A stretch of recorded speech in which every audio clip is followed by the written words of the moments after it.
Hey everyone, welcome to my channel Inside Knowledge. My name is Anand and you're watching my video on custody recon. This is the one of the part of the trade reconciliation which I was talking in my past couple of two videos. Um, Today I'm going to cover custody recon. So, what do you guys understand from custody recon? I think if you don't have a background like why what is actually custody recon and why I'm talking about custody recon, then I'll just give you a little bit of background. Um, One is that custody, it means just in a layman language, so custodian, and we can say as a middleman, or we can say as a mediator, or like whoever it is, like who actually helps you manage your transactions, who holds your records, who holds your positions in the account and give you and like provides you the facilities to manage everything. They normally known as the custodian. That's like a normal layman language. Like if I don't go too much in deep, then I'll say in that way. So for example, what happens, like many of the countries, like most of the European countries, if you say like Euroclear or Clearstream, they provide the services. Okay, so when this thing happen, the thing happen, like the trade happens between you and your counterparty.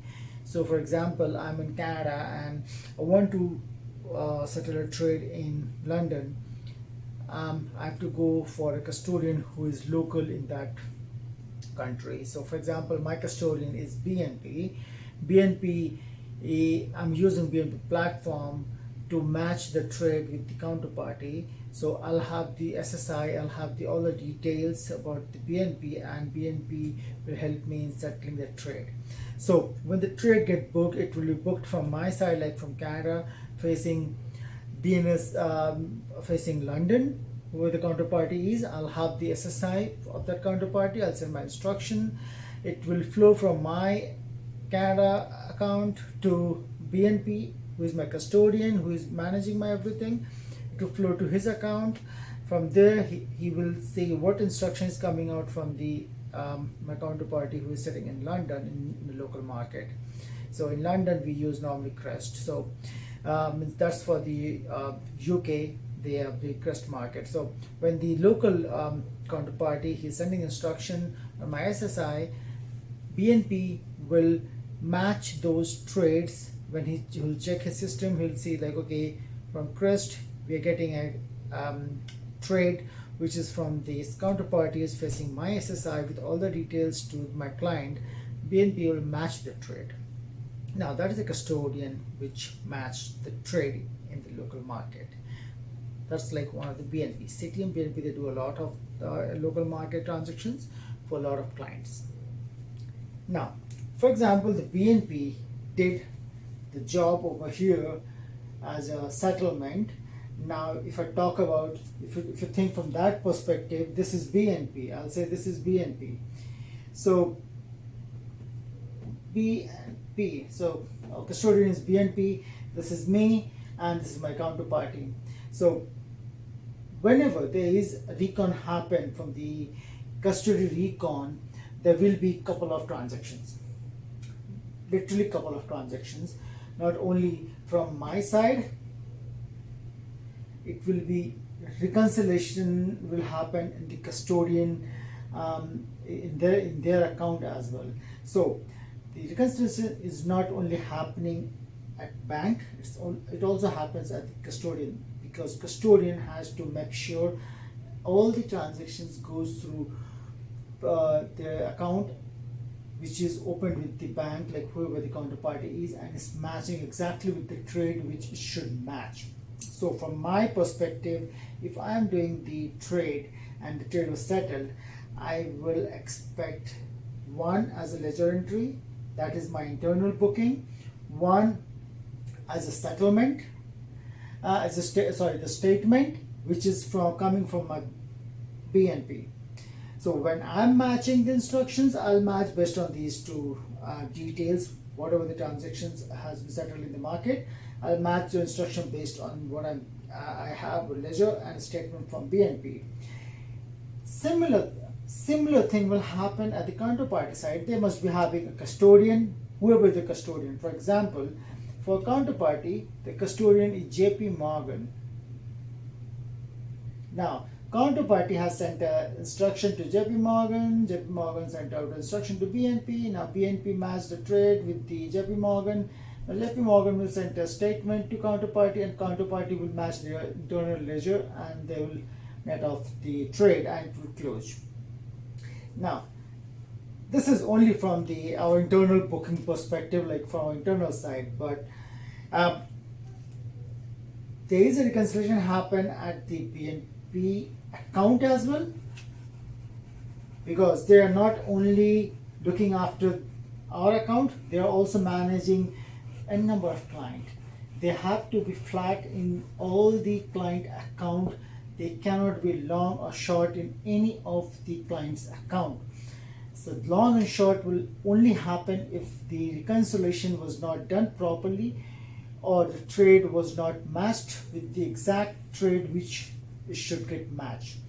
When the trade, for example, when the trade got matched, BNP has to make sure, like if the account for my getting hit by my instruction, then it get matched with the counterparty instruction, which BNP can see and match the instruction with the counterparty. Whoever my counterparty it is, they will get a ledger from my side, and they have to match. Once the trade is matched over here, they're reconciling it. They have to reconcile my one of the instruction they receive. They will instruction one from my side. They will receive a ledger. When the trade is settled, they have to reconcile this statement, and they have to balance this account. It's my account which I have with BNP. BNP has to balance this account. Okay. Now the same thing will happen at the counterparty side. So it's very important for BNP to match these instructions with exact economic detail, exact trade which was agreed with the counterparty between me and them. If the trade doesn't match, like trade was matched and it was not reconciled properly, what will happen that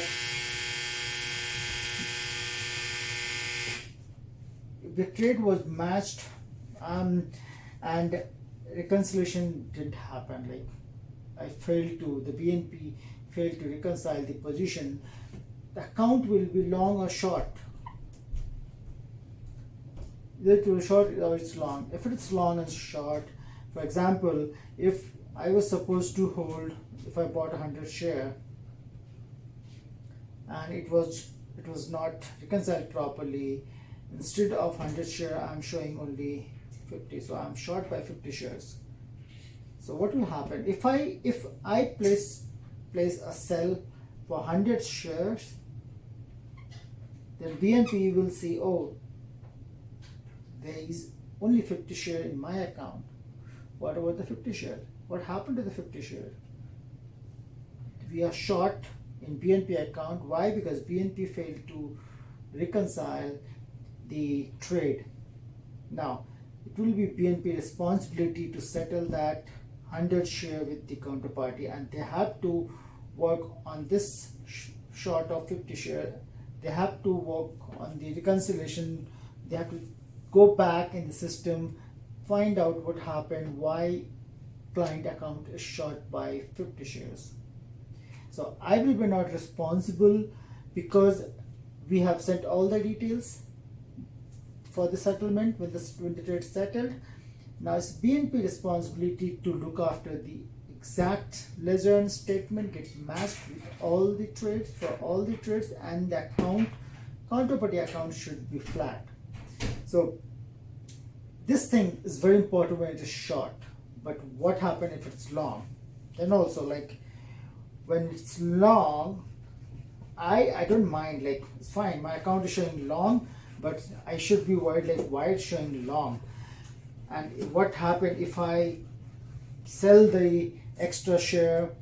And for example, I was expecting only 100 share in my account, but I can see it's 150 share in my BNP account. I said like, okay, I have 50 share extra, I'll place a sell order for 150 share. BNP will see, okay, our client is holding 150 share, we will send the instruction, trade will settle and matched. But in actual scenario, we are not holding that 50 share. I took a benefit of that, okay, I'm holding 50 share and I sold it. That's it's not actual good practice. I should have informed BNP that, hey, I should only have 100 share, not 150 share. Then BNP need to reconcile, go back to the account, pull out all the trades, whichever settled in the market, do the reconciliation for each and every trade and find out why we are showing, the BNP is showing 150 share. If I have done this thing, if I've sold out 150 share, taken advantage, like, okay, I have 50 share extra which is showing, that's not mine, that's someone else, but I sold it out.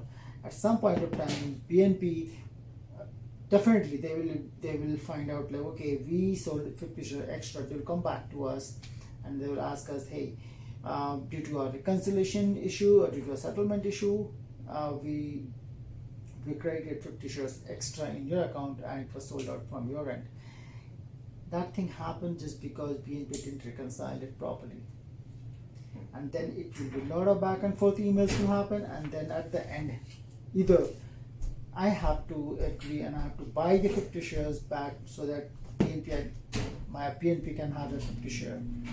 But we have to be very careful when we are working for the custodian and when we are reconciling the different books, different trade. We need to make sure each and every trade get matched with their exact statement, exact ledger. If we see a difference in the trade, it's very important to raise at the same point, same time. The reason, if it was a short, if the trade was short, it was settled with the partial, and we don't know, we should investigate before closing the ledger statement for that trade. We should investigate why it was 100 share was initially and it was settled with 50 shares. They want to figure out why it happened. Did partial exchange happen? Then the trade which is showing as 100, that need to be reversed and rebooked as a 50. So these are the couple of things we normally look after from the custodian point of view, and that's what we do in the custody reconciliation. I hope I was able to clarify a couple of the custody recon issues and how normally we should think when we are reconciling for the custodian point of view. So think also in that way that you are the person who is looking after the stocks, the trade, and for your client, and you are responsible for their trades and settlement. When the client is buying and selling, he is dependent upon you. So you need to think from that perspective, and how much and how many shares and money should be get exchanged with the counterparties and between your client. So you are responsible for all these things. I hope you'll get something from this video, some knowledge from this video. I'm happy to share my knowledge. My next video will be based on the FOBO. That's the front office and back office reconciliation. It's a very simple reconciliation, but sometimes it's critical as well if there is some differences between both the applications. That will be not a very lengthy video, but yeah, don't forget to watch, because some FOBO reconciliation is very important for middle office and the front office position point of view. Thank you so much for watching my video.